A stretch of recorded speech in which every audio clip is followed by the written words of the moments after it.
Aryan 9C।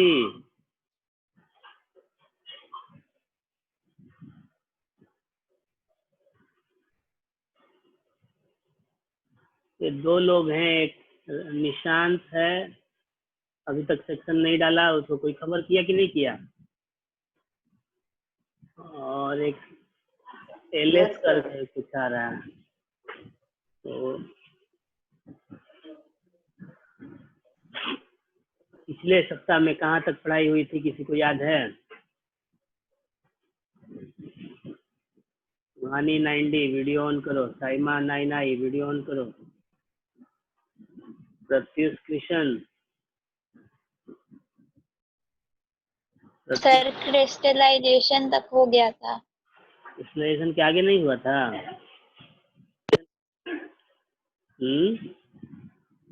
Page पढ़ना था।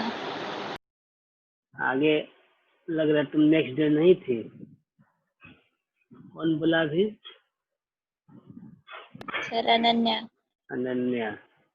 तो हम लोग जिस पिछले वीक में समाप्त किए थे, तो लोडिंग तक हुआ है सर। हाँ, वही बता रहे। सॉलिड लिक्विड मिक्सचर हम लोग पढ़ रहे थे।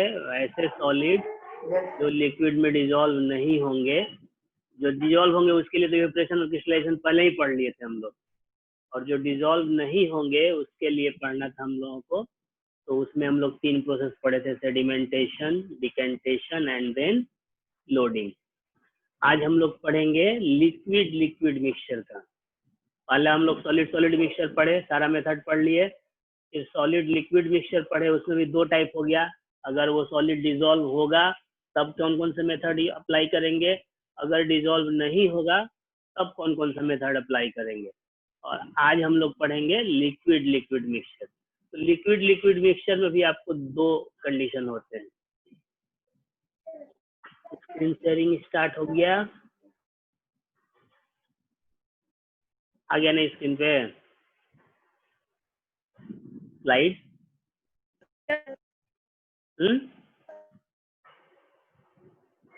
स्क्रीन पे तुम लोग के स्लाइड आ गया ना, मेथड्स ऑफ सेपरेशन का? Yes sir, yes sir.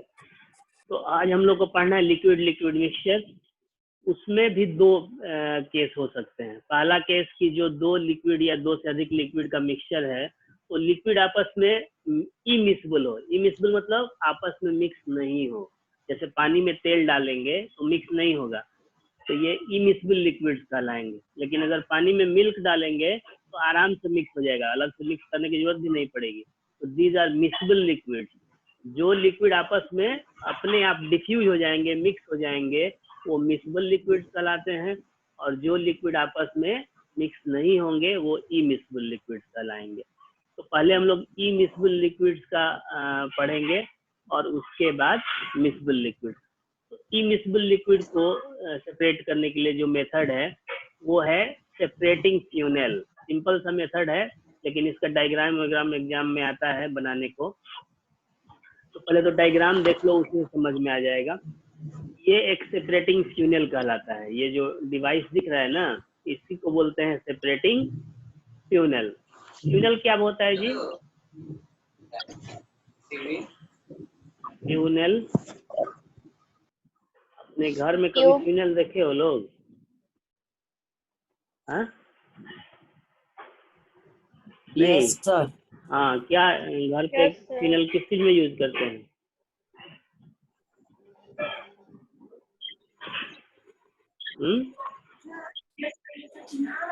कभी तेल को, केरोसिन ऑयल को या पेट्रोल डीजल को एक कंटेनर से दूसरे कंटेनर में डालने के लिए कीप यूज करते हैं ना, कीप। ऊपर से कोनिकल होता है, नीचे से पाइप की तरह होता है, दैट इज फ्यूनेल। तो वही फ्यूनेल ये है, उसी के शेप का दिख रहा है ना, ये कीप जैसा। अब ये अलग है कि ऊपर से थोड़ा सा सेमी स्फेरिकल बन गया और ये बंद हो गया। अब इसमें क्या है, एक टैप लगा हुआ है।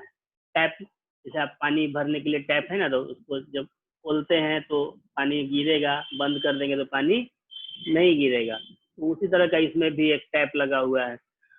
अब ये जो पूरा सिस्टम काम करता है, ये काम करता है difference in density of the 2 liquid. अगर 2 ही लिक्विड हैं और दोनों का डेंसिटी अलग अलग है, यानी कि एक थोड़ा भारी है और एक कम भारी है, हल्का है, तो उस केस में जब हम लोग लिक्विड को लेंगे सेपरेटिंग फ्यूनल में मिक्सचर को, तो जो हाई डेंसिटी वाला लिक्विड है वो नीचे रहेगा और जो लो डेंसिटी वाला लिक्विड है वो ऊपर रहेगा। अब ये टैप को खोल देंगे तो क्या होगा, धीरे धीरे जो हाई डेंसिटी वाला लिक्विड है वो इस बीकर से, इस फ्यूनल से होकर के इस बीकर में गिरेगा और गिरते गिरते एक समय ऐसा आएगा कि ये लेवल पे पहुंच जाएगा कि अब सारा खत्म होने वाला है। तो जब आपको लगे कि अब खत्म होगा, अब इसके बाद फिर वो लो डेंसिटी वाला लिक्विड आने लगेगा, तो टैप को बंद कर देंगे। This is called separating funnel method. इसमें पूरा का पूरा डेंसिटी पे ही काम हो रहा है। अगर डेंसिटी दोनों का सेम रहेगा तब ये मेथड अप्लाई नहीं कर सकते हम लोग। इसमें किसी को कोई कंफ्यूजन? No sir.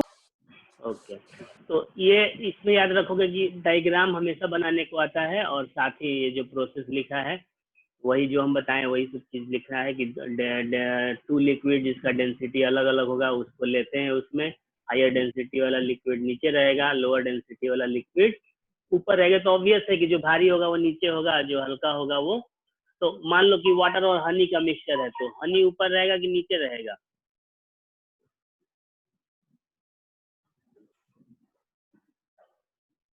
क्वेश्चन सुनाई दिया? नीचे ऊपर रहेगा। हनी ऊपर रहेगा। हनी ऊपर रहेगा। ऊपर रहेगा। नीचे रहेगा। हनी भारी है कि वाटर भारी है? Yes sir. नीचे रहेगा। जी, हनी जो है डेंसर है हनी। वाटर से, इसलिए हनी नीचे रहेगा और वाटर ऊपर रहेगा। यस सर, ऊपर आएगा। चलिए अब आगे बढ़ते हैं।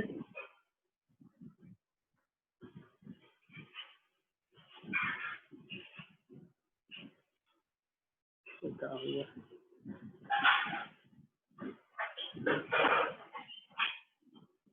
सिलेबस में कुछ चेंज हुआ है, पता चला है ना? सबको भेज दिए थे हम।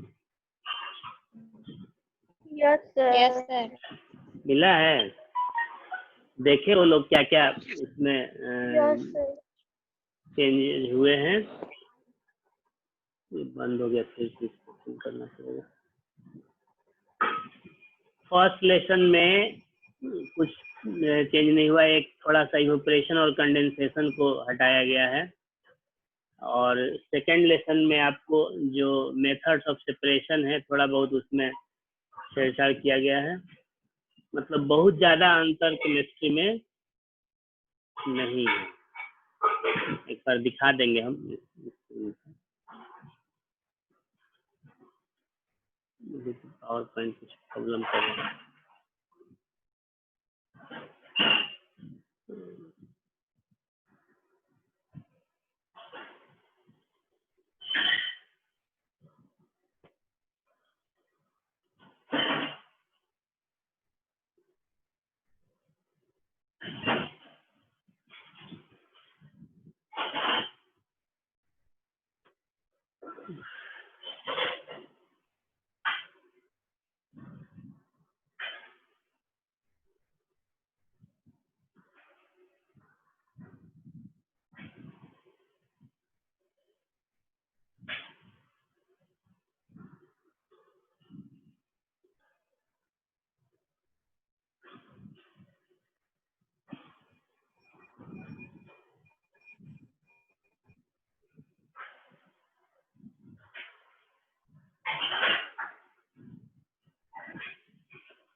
सिद्धार्थ पांडे किस सेक्शन में है जी?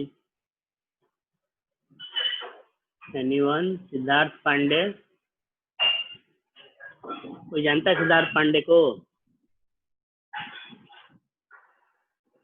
हो सर। छोड़ो हटाओ। आया स्क्रीन पे? थोड़ा सा पावर पॉइंट में प्रॉब्लम चल रहा है मेरा, ठीक करना पड़ेगा। स्क्रीन पे आया methods of separation? No sir. No sir.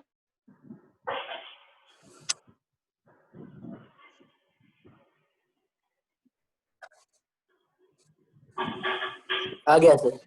आ गया, चलो। Yes sir. तो अब आते हैं वो केस जिसमें कि आपको लिक्विड्स मिक्सबल हो, यानी आपस में मिक्स होते हो। तो आपस में मिक्स होने वाले लिक्विड्स के लिए जो पहला मेथड है इसको बोलते हैं डिस्टिलेशन या सिंपल डिस्टिलेशन। डिस्टिलेशन क्या है? डिस्टिलेशन दो प्रोसेस का कॉम्बिनेशन है, पहले वेपोराइजेशन और तब कंडेंसेशन। यानी कि जैसे मान लो कि आपके पास एक कंटेनर में, हम लोग का ये नहीं आ रहा है जी, पार्टिसिपेंट का नहीं दिख रहा है, तुम लोग को दिख रहा है ना? स्क्रीन दिख रहा है ना? Hello, yes sir. पार्टिसिपेंट का यहाँ पे वीडियो नहीं आ रहा है इसलिए। आ गया, चलो। तो ये जो डिस्टिलेशन बता रहे हैं, पहले इवेपोरेशन करते हैं और तब कंडेंसेशन करते हैं। जैसे मान लो कि एक बीकर है, उसमें पानी है, आपको हो सकता है कि उस वाटर में कुछ इम्प्योरिटीज हो, डस्ट हो या और भी कुछ इम्प्योरिटीज हो, सॉल्ट हो कुछ। तो अब उसको हम लोगों को मान लो सेपरेट करना है, तो क्या करते हैं कि वाटर को हीट करते हैं। तो हीट करेंगे तो वाटर क्या होगा? स्टीम में कन्वर्ट होगा, और उस स्टीम को एक पाइप से हो करके दूसरे कंटेनर के साथ कनेक्ट किए रहेंगे। अब बीच में एक कंडेंसर रहेगा। कंडेंसर क्या काम करता है? कंडेंसेशन करता है, यानी ठंडा करेगा। हाँ, कंडेंस करेगा। Very good. तो ये जो आपको लिक्विड से वेपर में बदला, फिर वेपर से लिक्विड में बदल गया, तो यहाँ लिक्विड था फिर से लिक्विड बन गया। फायदा क्या हुआ? जो इम्प्योरिटीज थे वो तो वेपर में कन्वर्ट नहीं ना होंगे। तो ये हम लोग सिंपल डिस्टिलेशन बोलते हैं। हम लोग बोलते हैं डिस्टिल्ड वाटर। हम लोग के घर पे जो बैटरी होता है ना इन्वर्टर का, उसमें पानी डालते हैं ना, उसमें सिंपल वाटर जो है घर का नल से उठा के नहीं डाल सकते, उसमें डिस्टिल्ड वाटर डाला जाता है। तो डिस्टिल्ड वाटर का मतलब 100% प्योर वाटर, यानी कि उसको डिस्टिलेशन मेथड से पूरी तरह से प्योर किया गया है। पहले उसका वेपराइजेशन किया गया, फिर कंडेंसेशन किया गया। तो जो इम्प्योरिटीज हैं, क्योंकि वो वोलेटाइल नहीं है, तो वो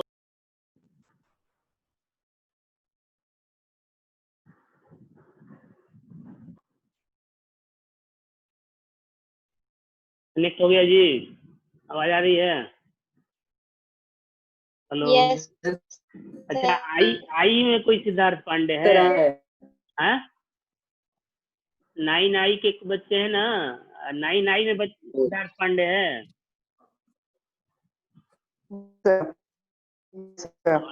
हाँ,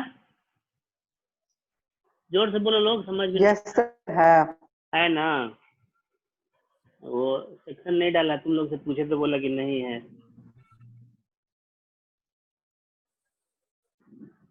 चलो, बार बार आज डिस्टर्ब कर रहा है, रोज डिस्टर्ब नहीं करता है, आज थोड़ा प्रॉब्लम कर रहा है। एनीवे, आगे स्क्रीन पे।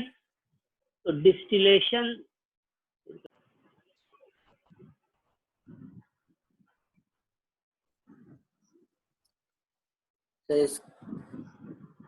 आज बार बार डिस्कनेक्ट हो रहा है, जबकि आज मौसम भी ठीक है।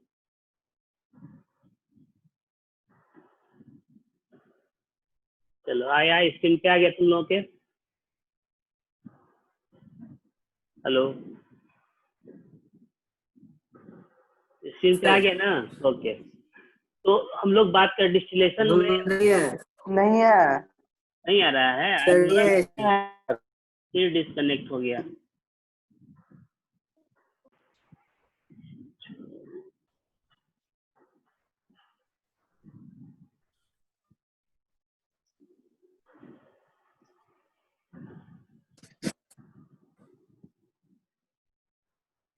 आया?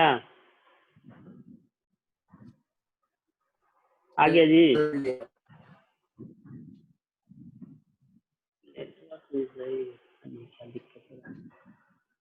तो डिस्टिलेशन सिर्फ वैसे दो लिक्विड का कर सकते हैं हम लोग, जो ऐसे दो लिक्विड का मिक्सचर का जिसमें सिर्फ उस मिक्सचर में दो ही लिक्विड हो और दोनों का बॉइलिंग पॉइंट में कम से कम 25 केल्विन का और अधिक से अधिक 50 केल्विन का डिफरेंस हो। यानी कि 25 से 50 केल्विन तक का टेम्परेचर में बॉइलिंग पॉइंट में अगर डिफरेंस होगा और दो लिक्विड ऐसे मिक्सेबल लिक्विड हैं, तब उनको इस मेथड से सेपरेट करेंगे। इसमें क्या करेंगे, तो जो लोअर बॉइलिंग पॉइंट वाला लिक्विड है उस टेम्परेचर को कांस्टेंट करके उतने ही टेम्परेचर पे हीट करेंगे मिक्सचर को। तो जो लोअर बॉइलिंग पॉइंट वाला मिक्सचर है वो आपको वेपोराइज होकर के दूसरे बीकर में चला जाएगा कंडेंस होकर के, और जो हायर वाला है वो वेपोराइज होगा ही नहीं, वो इसी में रह जाएगा। तो इस तरह से दोनों अलग अलग हो जाएंगे। इसको बोलते हैं सिंपल डिस्टिलेशन मेथड। लेकिन मान लो कि अगर ऐसा मिक्सचर हो जिसमें 2 से अधिक लिक्विड हो और उनके बॉइलिंग पॉइंट में 25 से कम का डिफरेंस हो, तब क्या करेंगे? तब उसके लिए हम लोग के पास मेथड है फ्रैक्शनल डिस्टिलेशन। फ्रैक्शनल डिस्टिलेशन जो है फ्रैक्शन वर्ड से बना है, यानी पार्ट बाय पार्ट। इसके लिए हम लोग को यूज करना पड़ता है, आपको स्क्रीन पे दिख रहा होगा, एक फ्रैक्शनेटिंग कॉलम यूज करते हैं जिसमें बहुत सारे आउटलेट होते हैं। ये फ्रैक्शनेटिंग कॉलम है, इसमें देखो एक आउटलेट, ये दूसरा आउटलेट, तीसरा आउटलेट, चौथा आउटलेट, और ऐसे बहुत सारे आउटलेट होंगे। अब उसमें उस पूरे मिक्सचर को डाल देंगे, और चूंकि सबका बॉइलिंग पॉइंट अलग अलग है तो अलग अलग टेम्परेचर पे बारी बारी से उसको हीट करेंगे, तो अलग अलग सब्सटेंस उसमें से सेपरेट होते जाएंगे। जैसे 8th क्लास में पढ़े होंगे लोग रिफाइनिंग ऑफ पेट्रोलियम, तो पेट्रोलियम का रिफाइनिंग इसी मेथड से किया जाता है।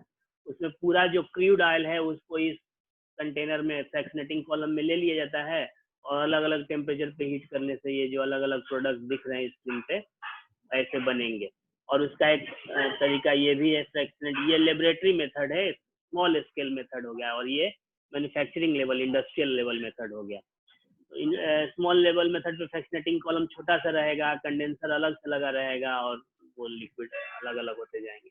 तो इसको याद रखना है कि अगर आपका 2 ही लिक्विड का मिक्सचर है तब तो यूज करेंगे सिंपल डिस्टिलेशन मेथड, और अगर 2 से अधिक, अच्छा सिंपल डिस्टिलेशन में एक और कंडीशन है कि जो आपको लिक्विड है उनके बॉइलिंग पॉइंट में कम से कम 25 केल्विन का डिफरेंस होना चाहिए, और इसमें आपको कोई लिमिटेशन नहीं है, कितना भी बॉइलिंग पॉइंट हो, कितना भी लिक्विड हो, तो फ्रैक्शनल डिस्टिलेशन से अलग कर सकते हैं। अब बताओ कि गैस का मिक्सचर को कैसे अलग करेंगे? गैस का मिक्सचर कोई मेथड बता सकता है? जैसे मान लो कि एयर में नहीं अलग हो सकता है। Very good. क्यों नहीं अलग हो सकता है? क्योंकि गैस स्टेट में इम्पॉसिबल है, गैस के पार्टिकल्स को आप अलग अलग सेपरेट कर नहीं कर सकते, तुरंत फिर डिफ्यूज हो जाएंगे। तो इसके लिए पहले गैस को हम लोग को लिक्विड में बदलना होगा, और जब लिक्विड में बदल जाएंगे तब फ्रैक्शनल डिस्टिलेशन करेंगे। जैसे मान लो कि एयर से आपको तीनों जो कंपोनेंट है मेन, ऑक्सीजन, नाइट्रोजन और कार्बन डाइऑक्साइड, इन तीनों को अलग करना है। तो क्या करेंगे? पहले तो एयर को लो टेम्परेचर और हाई प्रेशर पे ले जाएंगे, तो उससे क्या होगा कि जो कार्बन डाइऑक्साइड है हमारा वो सीधे ड्राई आइस में कन्वर्ट हो जाएगा, सॉलिड फॉर्म में आ जाएगा। तो वो अलग हो गया। तो पढ़े हैं ना ड्राई आइस, जब फर्स्ट चैप्टर में बताए थे। तो कार्बन डाइऑक्साइड अलग हो गया, ड्राई आइस बन के सॉलिड। अब बच गया आपके पास ऑक्सीजन और नाइट्रोजन मेनली। तो ये जब हम लोग टेम्परेचर लो करेंगे और प्रेशर बढ़ाएंगे तो उसका लिक्विफिकेशन होगा, यानी कि वो गैस से लिक्विड फॉर्म में चेंज होगा। अब उसके बाद ऑक्सीजन और नाइट्रोजन का लिक्विड मिक्सचर आ गया, तो फ्रैक्शनल डिस्टिलेशन से दोनों को अलग अलग कर लेंगे, फिर हल्का सा हीट करेंगे, दोनों गैस बन जाएगा अलग अलग कंटेनर में। तो गैसियस मिक्सचर को कभी भी गैसियस स्टेट में सेपरेट नहीं कर सकते, इसीलिए उसके लिए अलग से मेथड नहीं दिया गया। कुछ पार्टिकुलर मेथड्स हैं जो बहुत इंपॉर्टेंट, उनमें से एक है सेंट्रीफ्यूगेशन। अब ये सेंट्रीफ्यूगेशन किस लिए यूज होता है? तो जो लाइटर पार्टिकल्स हैं किसी मिक्सचर में, किसी सॉल्यूशन में, उसको अलग करने के लिए यूज होता है। जैसे मिल्क में से क्रीम को निकालना है, तो उसके लिए क्या करते हैं कि एक बड़े से मशीन में, जिस मशीन को सेंट्रीफ्यूज बोलते हैं, उस सेंट्रीफ्यूज में लेकर के मिक्सचर को हाई स्पीड पे रोटेट करते हैं।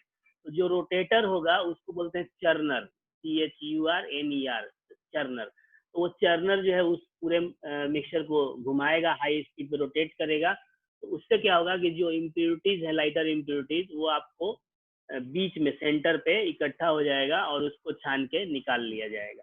जैसे आप कभी घर पे करके देखना कि जो हमारा शुगर होता है ना घर पे, शुगर में कुछ ना कुछ इम्प्योरिटीज होता है, तो आप एक ग्लास में पानी ले लो और शुगर डाल के उसमें डिजोल्व कर लो और उसको पूरा घुमाओगे उस पर, तो जो शुगर में डस्ट पार्टिकल होगा ना वो बीच में आ जाएगा। ये वॉशिंग मशीन जो हम लोग का होता है ये भी आपका सेंट्रिफ्यूगेशन मेथड पे ही वर्क करता है। जो इम्प्योरिटीज यानी जो गंदगी कपड़े में से निकालना है, तो वो पहले जो वॉशिंग मशीन आते थे वो पूरा रोटेशन करते थे एकदम क्लॉकवाइज। अभी जो वॉशिंग मशीन आ रहे हैं सेमी ऑटोमेटिक, उसमें हाफ टर्न यानी हाफ टर्न क्लॉकवाइज और half turn anti clockwise, randomly वो क्लॉकवाइज एंटी क्लॉकवाइज रोटेट होता है, तो उससे जल्दी जो इम्प्योरिटीज है वो निकल जाते हैं। इवन जो लस्सी बनाया जाता है, जो उसमें देखोगे मथनी यूज किया जाता है, वो भी सेंट्रिफ्यूगेशन का ही एग्जाम्पल। तो सेंट्रिफ्यूगेशन किस लिए यूज होगा? To remove lighter impurities from a solution या लिक्विड मिक्सचर। अब आते हैं नेक्स्ट मेथड है हमारा क्रोमेटोग्राफी। तो क्रोमेटोग्राफी जो है, जैसे आप अभी कोई बीमार हो गया तो हम लोग जाते हैं ब्लड टेस्ट कराने के लिए। अब ब्लड टेस्ट में वो टीसी काउंट करेगा, डब्ल्यूबीसी कितने हैं, आरबीसी कितने हैं, हेमोग्लोबिन का परसेंटेज क्या है, प्लेटलेट्स कितने हैं, ग्रुप क्या है। तो आप जब ब्लड जांच करने के लिए, टेस्ट करने के लिए देते हैं, तो उसमें वो बहुत सारा एनालिसिस करता है। अब उस एनालिसिस को करने के लिए वो कभी कभी क्रोमेटोग्राफी मेथड यूज करता है। क्रोमेटोग्राफी जो मेथड है ये अपने आप में बहुत कॉम्प्लिकेटेड और वास्ट मेथड है। तो ये इसके बारे में अभी बहुत ज़्यादा डिटेल में पढ़ने को मिलेगा आपको हायर क्लासेस में, ग्रेजुएशन में जब जाएंगे उस समय मिलेगा। लेकिन एक इसमें से एक सिंपलेस्ट क्रोमेटोग्राफी है, वो है पेपर क्रोमेटोग्राफी। यानी कि पेपर को यूज करके क्रोमेटोग्राफी करेंगे। जो पिगमेंट्स हैं किसी कलर में, उन पिगमेंट्स को सेपरेट करने के लिए डाइज में जो पिगमेंट्स होते हैं जिनके चलते वो डाई उस कलर का दिखता है, उन पिगमेंट्स को अलग करते हैं। जैसे आप ब्लू इंक देखते हो या ब्लैक इंक देखते हो, तो वो एक पिगमेंट का बना हुआ नहीं है, वो बहुत सारे अलग अलग कलर के पिगमेंट्स का कॉम्बिनेशन। तो खास करके जो प्राइमरी तीनों कलर हैं उनका कॉम्बिनेशन, तो उसको सेपरेट करना है आपको। तो उसके लिए पेपर क्रोमेटोग्राफी यूज करते हैं। तो कोई भी सिंपल पेपर उठा करके क्रोमेटोग्राफी नहीं कर सकते। उसके लिए आपको पेपर आता है एक खास किस्म का, बता देते हैं उसको। वो पेपर का नाम है, यहाँ पे लिखते हैं, वॉटमैन पेपर। अब ये वॉटमैन पेपर जो है, इसमें भी अलग अलग नंबर होते हैं थिकनेस के हिसाब से। तो वो वॉटमैन पेपर को यूज करके हम लोग और क्रोमेटोग्राफी करते हैं। तो कैसे करते हैं थोड़ा सा वो देखते हैं हम लोग। तो जैसे ये एक हमारे पास बीकर हो गया, ठीक है। बीकर में ये आपने पानी भर लिया। अब इस पानी में एक पेपर ले लिए, वॉटमैन पेपर, और उस पे हमारा जो ब्लू या ब्लैक जो जिस कलर का इंक को पिगमेंट को सेपरेट करना है, उसका एक डॉट डाल दिए कहीं पे, जिससे कि डॉट बनेगा। ध्यान ये रखना है कि इस पेपर को लटकाना है इस पानी के अंदर, तो लेकिन ध्यान ये रखना है कि ये जो स्पॉट है आपका, जो ये जो स्पॉट दिख रहा है, ये स्पॉट जो है पानी से ऊपर होना चाहिए, पानी में टच नहीं करना चाहिए। तो अब उसके बाद लटका के जब छोड़ देंगे तो क्या होगा, ये जो पेपर है ये धीरे धीरे वाटर को एब्जॉर्ब करेगा। एब्जॉर्ब करेगा तो पानी ऊपर की ओर जाएगा या नीचे की ओर जाएगा? ऊपर की ओर। ऊपर की ओर जाएगा। This is called capillary action of water. तो वाटर अपना ऊपर की ओर जाएगा, तो जब जाएगा तो उसके साथ साथ ये जो इंक है, इसमें जो अलग अलग पिगमेंट्स हैं वो अलग अलग होकर के ऊपर की ओर ऐसे स्लाइड करते जाएंगे। तो आपको उसी स्पॉट के ऊपर जो आपने पहले बनाया था उसके ऊपर लाइटर धीरे धीरे, जैसे ये पहले ब्लैक है तो ब्राउनिश हो जाएगा, फिर ब्राउनिश से मैरून हो जाएगा, मैरून से रेड हो जाएगा, ब्लूइश हो जाएगा। अलग अलग कलर के स्पॉट्स आपको दिखेंगे, यानी कि इसके जितने भी पिगमेंट्स थे वो धीरे धीरे आपको अलग हो गए। तो this is called paper chromatography. इसका एक वीडियो भी है मेरे पास, उसको भी दिखा देंगे। कोई कंफ्यूजन इसमें क्रोमेटोग्राफी में और सेंट्रिफ्यूगेशन में? No sir. तो आपका इस चैप्टर में इतना ही था, सेपरेशन के मेथड। एक आपके जैसे बुक में दिया हुआ है एयर का सेपरेशन। एयर के बारे में हम लोग पहले ही बात कर लिए कि जब हम लोग एयर को लो टेम्परेचर पे और हाई प्रेशर पे लाएंगे तो क्या होगा कि सबसे पहले कार्बन डाइऑक्साइड जो है वो सेपरेट हो जाएगा ड्राई आइस के फॉर्म में, और उसके बाद वो जो एयर है वो लिक्विफाइड हो जाएगा। उस मिक्सचर में आपको रहेगा ऑक्सीजन और नाइट्रोजन, और उसको फ्रैक्शनल डिस्टिलेशन से हम लोग अलग अलग कर सकते हैं। तो ये सेकेंड लेसन भी समाप्त हो गया। फर्स्ट टर्म का जो सिलेबस था हम लोगों का वो 2 ही लेसन था, दोनों खत्म हो गया। नेक्स्ट वीक में हम लोग क्या करना चाहिए? रिवीजन।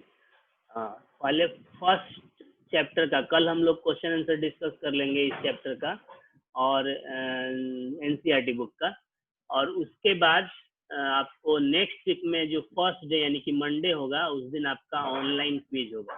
8, 9, 10 तीनों क्लास में पढ़ाते हैं, तो 8 का भी टेस्ट ले चुके हैं, ऑनलाइन क्विज करा चुके हैं, 10 का भी करा चुके हैं, सिर्फ 9 का बचा हुआ है। तो हम चाहते थे कि दोनों लेसन खत्म हो जाए उसके बाद ही करेंगे, तो दोनों लेसन समाप्त हो गया। इसमें आप लोगों को कोई भी क्वेरी हो, कोई क्वेश्चन हो फर्स्ट लेसन से या सेकेंड लेसन से, आप कल पूछ सकते हो। कल हम लोग सिर्फ क्वेश्चन आंसर डिस्कस और प्रॉब्लम डिस्कशन ही करेंगे, लेकिन नेक्स्ट मंडे को 20 मार्क्स का मल्टीपल चॉइस क्वेश्चन रहेगा, 20 क्वेश्चन, और आपको टाइम लिमिटेड रहता है। टाइम लिमिटेड का मतलब कि जैसे उसमें टाइम दिए कि 9 बजे से लेकर के 9:30 तक ही आपको सबमिट करना है, तो 9:30 के बाद जैसे ही 9:31 होगा अपने आप वो सबमिशन बंद हो जाएगा। अगर उस बीच में आप नहीं कर पाते हैं तो फिर आप मेहनत बेकार हो गया। इसलिए जैसे ही 9:30 के पहले ही आपका जितना हो पाया, 20 में से मान लो 15 ही सही किए तो 16 ही सही किए, उतना को सबमिट कर दो। नहीं तो फिर क्या होगा कि आप 20 के चेक करने के चक्कर में वो भी सबमिट नहीं होगा जो पहले सही था। तो एक चीज वो सर एमसीक्यू होगा ना? हाँ, एमसीक्यू होगा। सबका जीमेल अकाउंट होना चाहिए। ओके। जीमेल अकाउंट से ही उसमें लॉगिन होता है, मतलब कि चूंकि वो गूगल फॉर्म है तो गूगल का ही अपना वो रिलेटेड है। हाँ, सर कब होगा? ओके कब सर। होगा? नेक्स्ट मंडे को बोल तो रहे हैं, और यही चैप्टर फर्स्ट चैप्टर ही आपका प्री मिड टर्म का सिलेबस भी रहेगा। फर्स्ट चैप्टर यानी कि मैटर अराउंड अस जो है वही आपका प्री मिड टर्म का सिलेबस भी होगा, और वही आपको नेक्स्ट वीक में मंडे को टेस्ट में भी देना है। आपका एक तरीके से तैयारी भी हो जाएगा कैसा टेस्ट होगा, क्योंकि जो टेस्ट होगा प्री मिड टर्म वो भी फर्स्ट चैप्टर आएगा ना? हाँ, वो भी मल्टीपल चॉइस क्वेश्चन ही होगा उसमें भी। तो इसलिए आप समझो कि एक रिवीजन करा करके मॉक टेस्ट करा दिए, उसी में से कुछ क्वेश्चन हो सकता है कि रिपीट भी हो जाए, नहीं, इसलिए प्रिपेयर करो लोग, और कल पूछने के लिए अपना जो भी क्वेश्चन है वो तैयार करो आज से। आज हम लोग यही समाप्त करते हैं।